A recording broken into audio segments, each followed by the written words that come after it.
Ayan, good morning mga Kergan. So, as of July, ano tayo ngayon? 15 ba? July 15, Monday. So, mag-update tayo sa unit na inavail ni Sir Jeric Cabriga. Sir, good morning. Good morning. Ito po yung unit niya, sir. Ayan, kakabuo lang po natin. Nakumpleto na natin yung mga materyales, no? Ayan. Isang unit na inavail ni Sir Jeric Cabriga.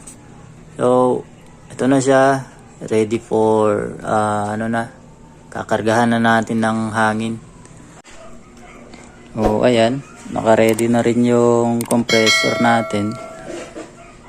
So, first things first, kakargahan muna natin ng isang malupitang karga.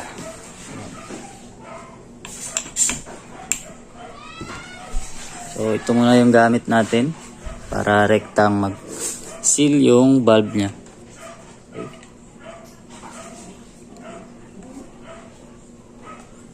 So, as you can see, 0 pa yan. Ayan. Tignan natin kung ilan yung kayang karga niya.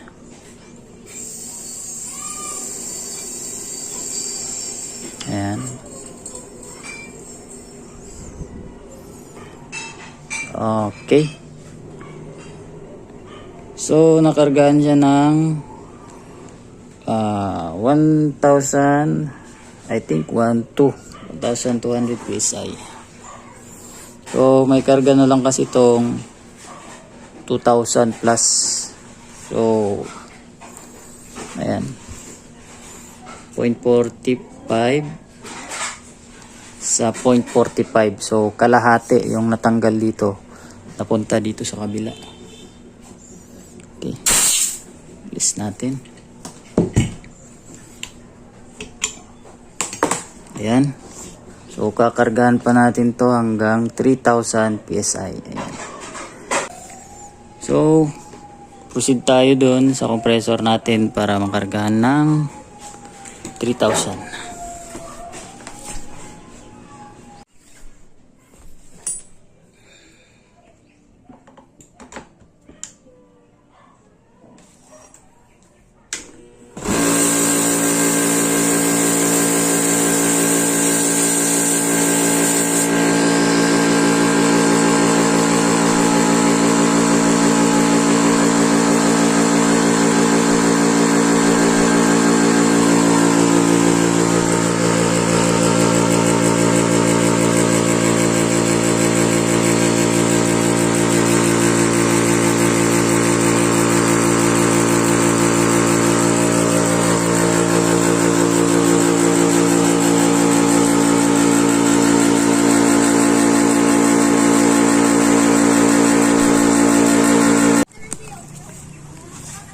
So ito yung magiging target natin.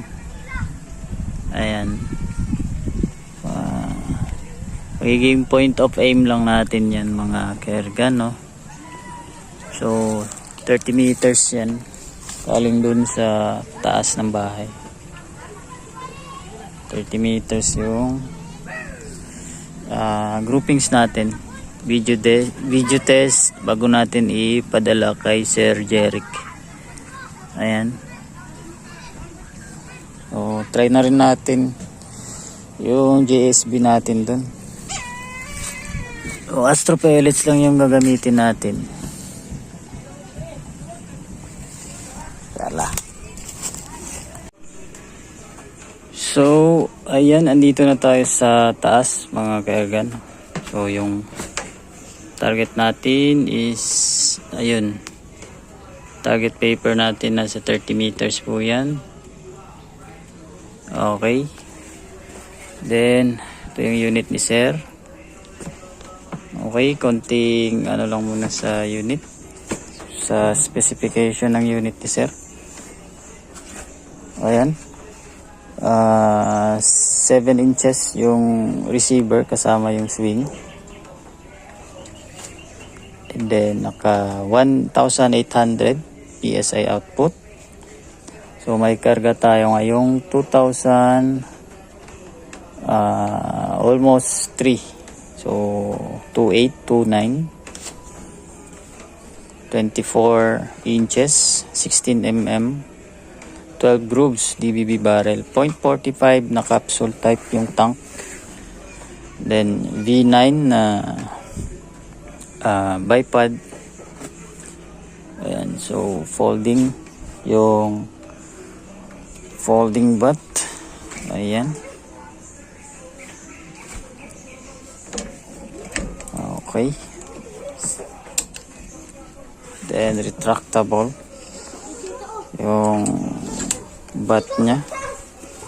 At saka adjustable na rin yung cheek rest. Okay, para mas maayos, no? Adjustable cheek rest. Ayan.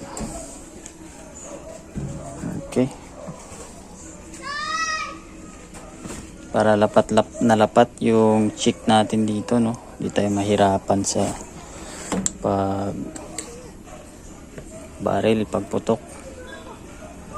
So, etong scope natin, pumurahin lang. Discovery HT.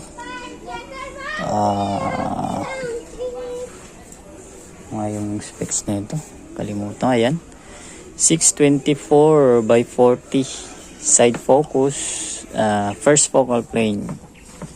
Gamitin muna natin para sa laruan ni sir.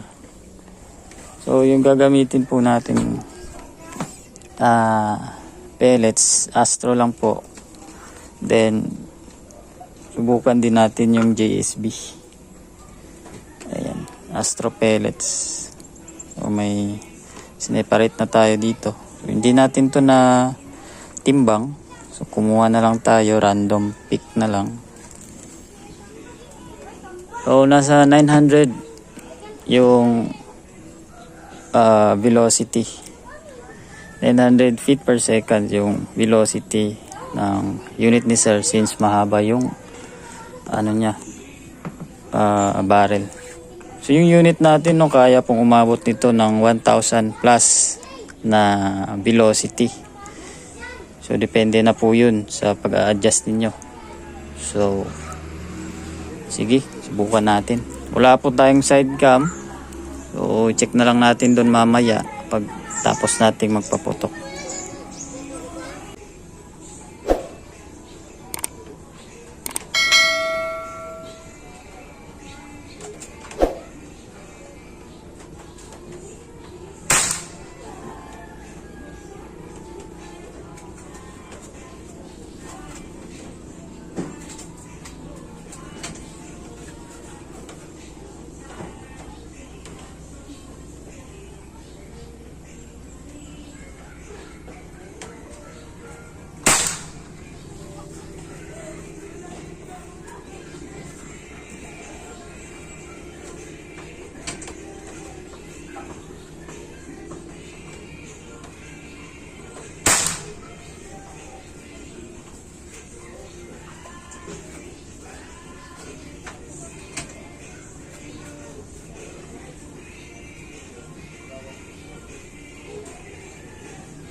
GSB tayo, GSB.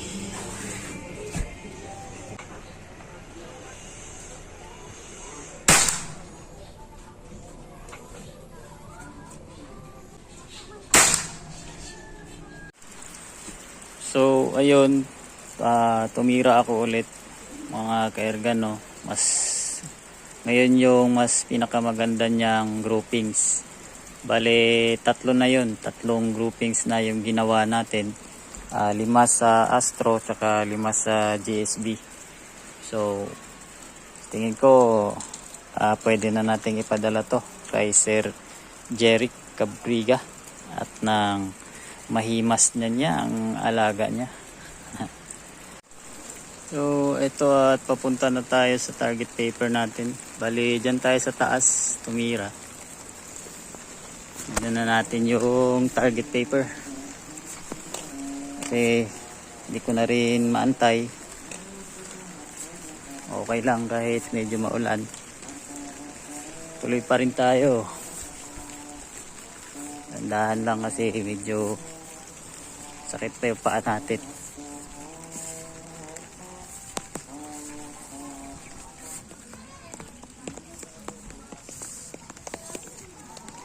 So ito na siya mga ka-AG, no? So first 5 shot grouping natin, ito yung result niya. Then bumaba tayo, pinag-adjust tayo ng velocity. Ito yung GSB, ito yung Astro. So first tuning natin, bumaba tayo, ito nasobrahan yung pit natin, nasa 830 FPS. Ito yung Astro, ito yung GSB. So all goods pa rin naman, pero tinaasan natin ng konti, nasa 860, 870 na yung FPS nya. So ito yung result, last na tuning natin, 30 meters po ito. Ito yung GSB, ito naman yung Astro. Sorry, ito yung GSB, ito po yung Astro. Dito na line is Astro po ito lahat, dito naman is GSB. So ito yung point of impact natin, ito yung groupings nya. Aray ko, pati. So para sa akin, okay na to mga ka-AG, no? Okay na po ito sa mga gala. Okay, so ano sa tingin nyo mga ka-AG? Pasok na pasok sa ano yan, 25 centavos, 5 shots. Okay, Sir Jeric Cabriga, message ka na lang sir kung pasado na sa inyo to at papadala na natin yung unit ninyo. So maraming salamat Sir Jeric Cabriga. So check natin yung FPS sa Astro, 860. Pwede na, nasa mid range yung velocity nya, kayang kaya ng 867. Pwede na.